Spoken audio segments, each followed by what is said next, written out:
The dogs have certainly taken over my life, and I often joke to people that my life has gone to the dogs.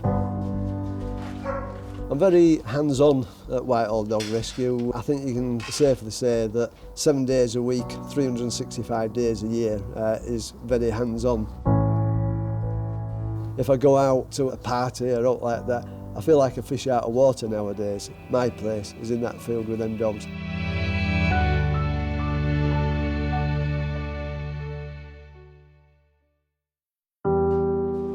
There you go, Hector. You're going to sit down. Whitehall Dog Rescue is a rescue that never set out to take on the easy cases or to just take in little dogs or out like that. We'll take on whatever comes our way, basically.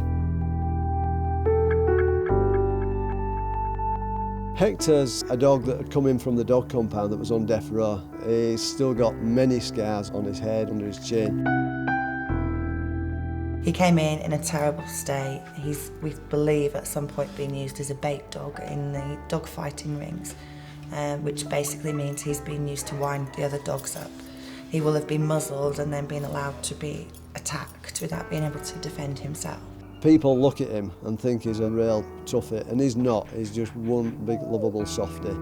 If you give him a toy, it's like somebody walking up to me and giving me keys for a brand new Rolls Royce. You give him sort of like a rubber duck or whatever, and he's absolutely besotted. He's been with us now nearly coming up to his 4th year. He's a smashing dog really, and we're really hoping that he can find a home.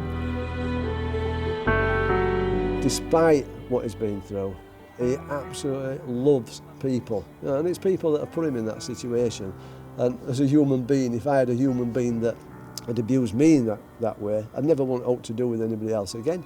And they forgive. Goodbye.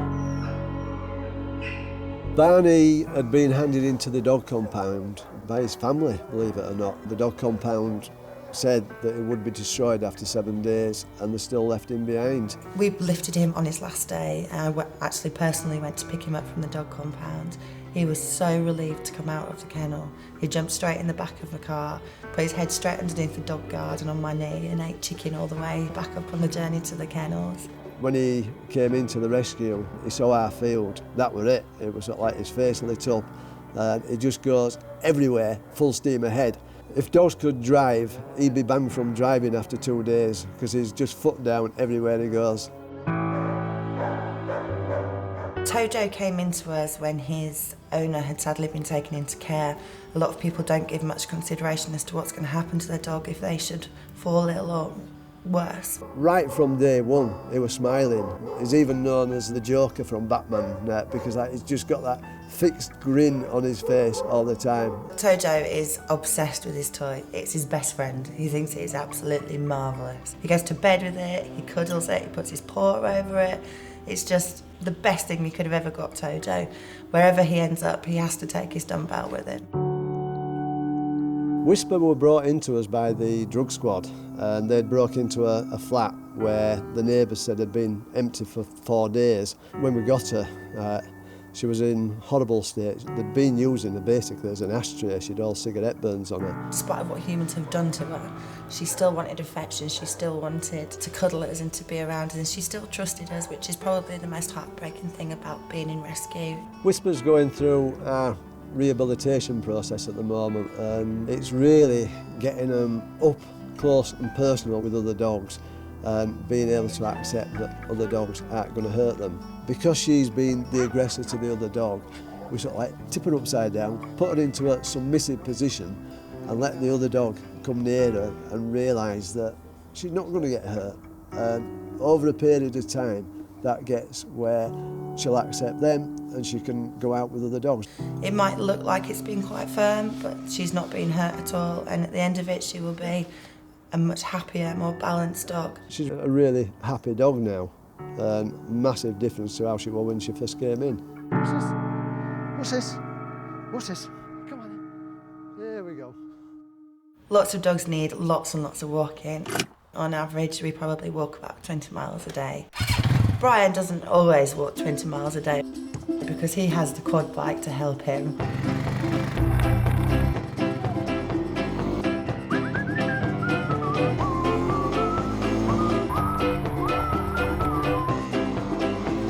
dogs absolutely love chasing it. So in a 20-minute walk that we might have done maybe 2 or 3 laps in the field with a quad bike, we can do 20 laps. So when they come back up, they're absolutely shattered.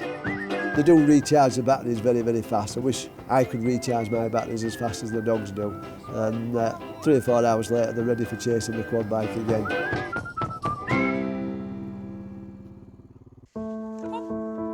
A rescue dog repays you tenfold. So everything that you give that dog, it gives you 10 times back. We took a dog called Bonnie. We nursed her back to health. She was in an appalling state when she came in. And she's gone out now to an absolutely superb family that love her to bits. When I went to the kennel, I was looking for a dog to be with my 2 other dogs, and I noticed Bonnie straight away because she's sort of got such a big smile. She's always smiling, and she looked just so happy. And I just thought, that dog has got to be the one that we're going to have. One of the things that we really, really enjoy with Bonnie is taking her down to the river. She goes straight down into the river, digs for a stone, picks it up, and then all she wants to do is to come back home again. And at home now, we've got a pile of stones that she's brought back. We're actually going to make a new rockery out of it because there's so many of them.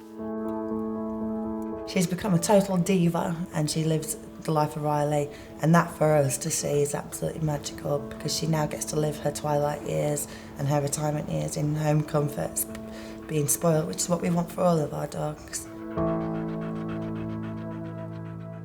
People often ask me why we spend so much time and money just helping one dog, and it's just important to me that that dog doesn't lose its life prematurely. These poor dogs have had nothing, and we want to give them everything, and life is giving them everything. We have a maximum capacity of 35 dogs. We just are now overflowing. If you've got a full glass of water, you can't pour any more water into it. Now we need to be getting good homes coming forward for the dogs that we've got, because if you rescue a dog from us, we can go back to the dog compound, pick up the next dog that's due to be destroyed, so you're saving a life. All our dogs deserve a loving home. We can't keep helping them without your support. To adopt a dog, visit whitehallDogRescue.com. To donate, text WDRC35 plus amount to 700 70.